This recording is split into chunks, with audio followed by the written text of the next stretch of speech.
ultimately use the HPI monograph, general notices should be specifically have to be gone through. It has to be read because most of the information how to use a monograph are always given. There are the certain criteria which are not included in the monograph. Those are already always given in the notices, general notices. Monographs are very essential and important for analysis of drug substance.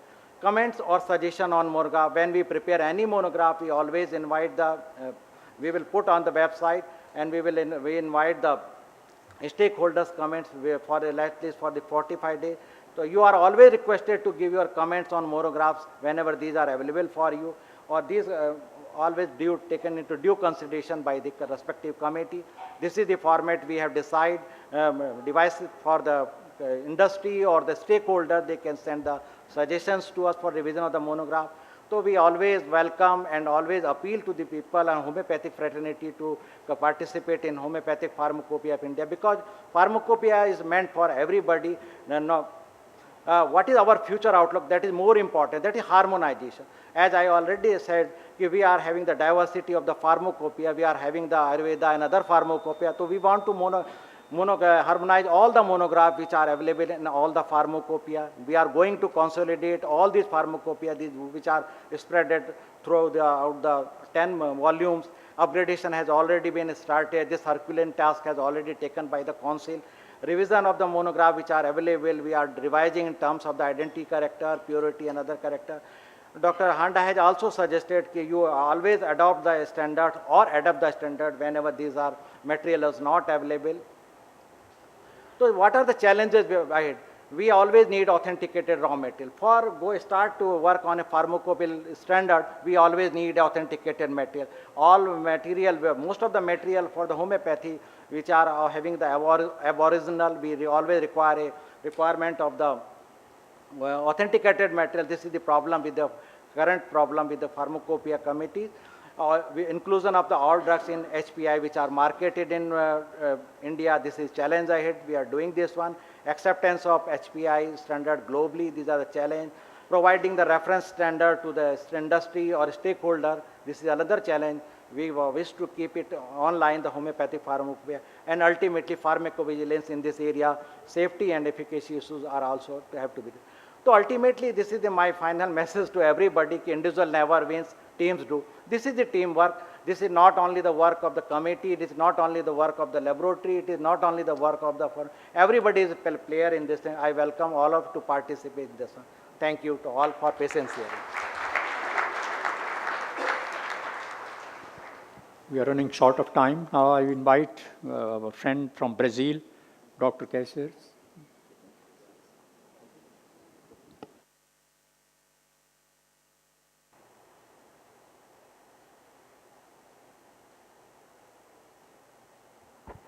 Good morning. Thank you again for the invitation to be here and to present about the Brazilian Homeopathic Pharmacopoeia.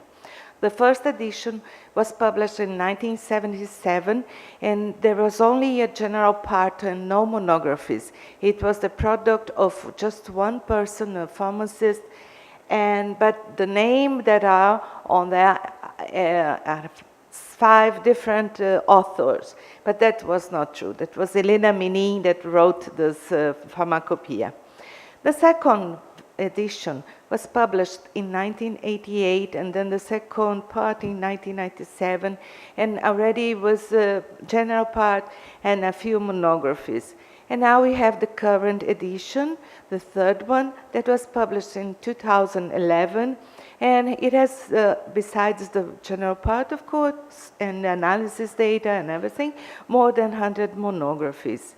It's available in this website where you can go in Portuguese. It's our official language. And there is also an English version of the Brazilian Homeopathic Pharmacopoeia that is not official, but you can find. I put it in a smaller way to contact. Next, please. Next slide, please. I can? Sorry. Well, our challenges, our pharmacopoeia is far from being very perfect. So we have to increase the number of monographies. We have to revise and improve the current monographies as any pharmacopoeias. And last September, last year, there was a public call to increase the number of monographies of homeopathic enzymes and rules to write them, how to collaborate. Well, the question, the difficulties that we challenge, that we face are the results. Not exactly the scientific results or personal results, but financial results. Now our country has this difficult time, and this is also showing in our pharmacopoeia. And a very important point is even being in Portuguese, it's the only it's the only pharmacopoeia that has, it is only for homeopathy, that is in South America. And even for Latin American, there is only the Mexican pharmacopoeia. So it's an important pharmacopoeia for the continent. And well, in a very short time, I had 5 minutes, that's all I wanted to show to you. You can go to the website and get it free, it's open. That's it. Thank you very much for this opportunity. Your excellent talk. Now, I don't know whether we have a time because we are running short of time. If permission is granted, we can just say 5-10 minutes. I have my personal query with respect to the homeopathic monographs from the homeopathic experts. When we make standards, we have an essay is one of the key of the whole monograph. That is considered to be the key heart of the whole monograph, essay method. Now this essay method, running off the single fingerprint profile is perfectly fine. But when we come to the essay, we normally consider 1 or 2 marker compounds to start with. Of course, subsequently, in the other systems, we try to induct more and more marker compounds. But initially, 1 or 2 marker compounds on the basis of which the assay can be done. Normally, the criteria which I follow is first priority to a marker which is therapeutically active. For example, it is Senna. Now, Senna, the active molecule has already been identified, therapeutically active marker is a senocytes. So that's the reference on the basis of which we develop the assay. Second is the pharmacologically active. It may not have been proven therapeutically, but pharmacologically active marker. For example, andrographylide in Endographis calmate. That is not proven therapeutically, but pharmacologically these are the active diterpene lactones which are present in Endographis. So that we use as marker. Third priority is the marker which is analytically important and stable and is present in reasonably good concentration. So if therapeutically active marker is not available, we use pharmacologically active marker. If pharmacologically active marker is not known, then we use the analytical marker. And another fourth category of the marker is a negative marker. That negative marker means if there is any toxic principle, indication of the toxic principle, we give a negative marker, limit of that negative marker. For example, perlizidine alkaloids are toxic principles which are likely to be contaminating some of the herbs, small herbs during the process of collection. And that we use as a negative marker, say the limit may be 0.01 parts per million, and that's the limit. So that is a negative marker. Now in homeopathy, we face a problem. What to consider as a marker for assay method? Because this question we debated in the forum of the BP and the USP. And they said it's very difficult because the ultimate consumer takes a highly diluted form. So we do not know whether to consider from pharmacological point of view or from therapeutic point of view, what are the markers which are to be used in homeopathic assay methods. So that's my question. Up to the mother tincture, of course, we are doing. Beyond mother tincture and stocks, It's a big question mark. What is the status beyond the tincture and mother stocks? So this is my question to the homeopathic expert to seek advice and suggestion. If they can help us how to go about developing assays, even for mother tincture and stocks, would you recommend that we should use the pharmacological bases which are already known in the literature? For example, you are using barbaris. Now, barbaris we know, I don't know in homeopathy what nomenclature would be given to barbaris. Barbaris is one of the monograph in the homeopathy. Barbaris, aristata, or with different species of barbaris. And berberine is pharmacologically known active compound. Now, would the homeopath recommend, yes, berberine can be used, or would they hesitate to say, no, we do not recommend berberine to be used as a reference marker standards? So same way in other materials, for example, you have a hyoscyamus. Now, hyoscyamus, we know hyoscyamine, atropine, and hyoscine are the marker compounds. But would you recommend that we can use these markers for developing the assay methods, or would you hesitate to recommend it? It's a typical homeopathic experts who can guide us. Yes, maybe to add to that, if perhaps some of the company persons should comment on that, because I think they have the deepest experience on this on the subject matter. Yeah, I would like to. Again.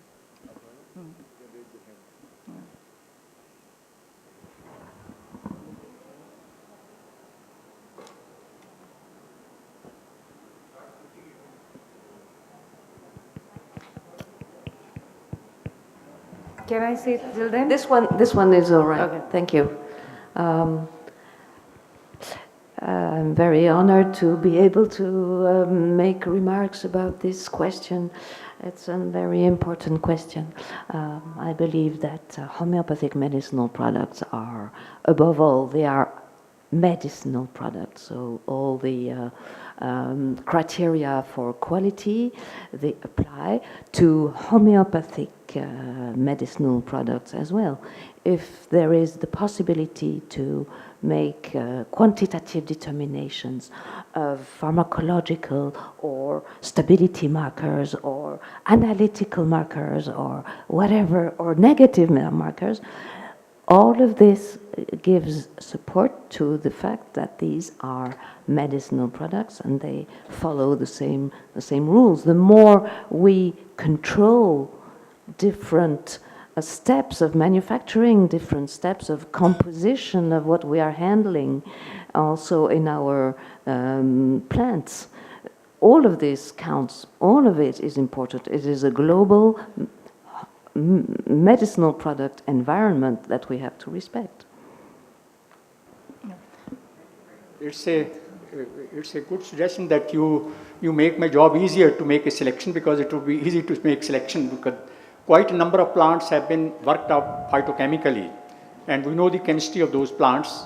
And if you people all agree on this issue, that yes, pharmacology, those plants which contain these kinds of constituents which are pharmacologically active or therapeutically active can be used as markers, that will ease the job. But the question remains that if a plant like Semicarpus anacardium, which is highly toxic, can we use that plant as a positive marker or a negative marker? Because you say certain toxic principles are required to be present. Same with strychnine. Would you like to recommend strychnine as a marker, positive marker or negative marker? We sometimes use many different markers, but nobody knows the pharmacological action of homeopathic medicinal products. We do not know the method of action of high dilutions. So we do not know if this or the other marker is important to be present. But as a pharmaceutical rule, we have to control the composition of the product because it's a medicinal product. So it cannot be deleted because it's homeopathic or because we don't know if this contributes to the action. We also have to respect the whole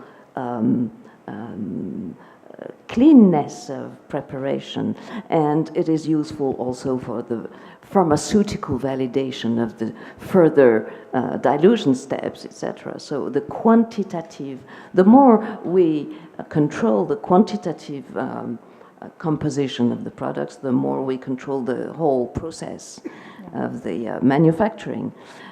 So if we may have a stability marker, which is different than the toxicity marker. And the toxicity marker is an absolute necessity in order to evaluate the dilution, the safe dilution level. We need to know which dilution may be on the market without any dangerous effect. So this is the toxicity marker is an absolute obligation. Thank you, madam. And the analytical markers may be also necessary for the stability testing, etc. Yeah, There are more suggestions Yeah, coming. for, Maybe. as Yes, please. Yeah. I will have a presentation on this essay issue. It's scheduled after the break. In response, representing 45 companies in Europe, I will anticipate that this issue in the European Union is not solved. There are different policies you will see on the slides. And to my colleague from the industry, Madame Chetcuti, I will just say that homeopathic medicinal products are medicinal products. They are homeopathic medicinal products. They have a specific status, and meaningful quality control must depart from their identity. What are they? What are they not? This is the position, and I would like to go into some detail. We can take standards from anybody in the world and say they are also our standards. That's fine. If you do that, the question is, are you ruling and defining quality for homeopathic medicinal products or for some sort of abstract being that you hypothesize? I would like to add something to it. Yeah, as far as quantification is concerned, I definitely feel we can do this thing, but that can only be done at the level of the mother tinctures. But the point is but we will have to remember that when we are talking about the efficacy of homeopathic medicine, we are not talking the efficacy is only due to that particular active principles. It is due to the complete combination of so many other alkaloids which are not even recognized in that plant. So what you want to take positive, what we want to take negative has really needs to be looked into, because on the upper layer it looks like, okay, if you recognize your berberine, then this is berberis. But it is possible that there is a combination of so many other alkaloids in the plant which are actually, that synergetic effect is causing the result which you're getting from homeopathy, and not when you're just giving berberine as an active principle. So this really needs to be thought into. But definitely we need to add this criteria at the level of the mother tinctures at least, but with the thought into it that what all are also contributing to making that medicine bring the kind of effect which is coming with that. You know, that has to be looked into before we take a decision on that, I feel. Thank you. Yes, please. I also want to make submission. I'm Dr. Beena Srivastav, Senior Scientific Officer and Government Analyst. Sir, what I wanted to say, just Madam said, homeopathic medicines are mixture of compounds and works in totality. So it is very difficult to say that this particular compound is working, and this is maybe that particular compound in abundance of that mother tincture, but that may not be having the pharmacological effect. So we have to take all the compounds in toto works in homeopathy, and we don't have much pharmacological research on that which compound acts much. So this we have to see. And I think that finished product standards are more important setting the standards of homeopathy than the marker compounds. Sir, we have to think about it, sir.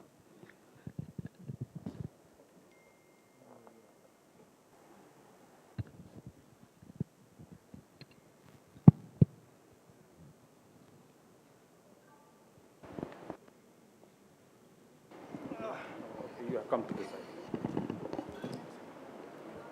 So I just wanted to speak as a physician, as a practitioner, because I've received medicines that clearly didn't work in my patient and then had to get another dose and it did work, same medicine. So there are clearly medicines that are available even in the US where something happened in the production or something happened in the storage where the medicine wasn't actually effective. And what I'm hearing is really two specific conversations or in between two poles. It's either the whole medicine, which is not practically measurable in any way that we know other than approving, and on the other end of the spectrum you have surrogate markers. I think the surrogate marker is a pragmatic solution to a regulatory demand, and if you're going to use a surrogate marker, then you should probably choose one based on the homeopathic proving.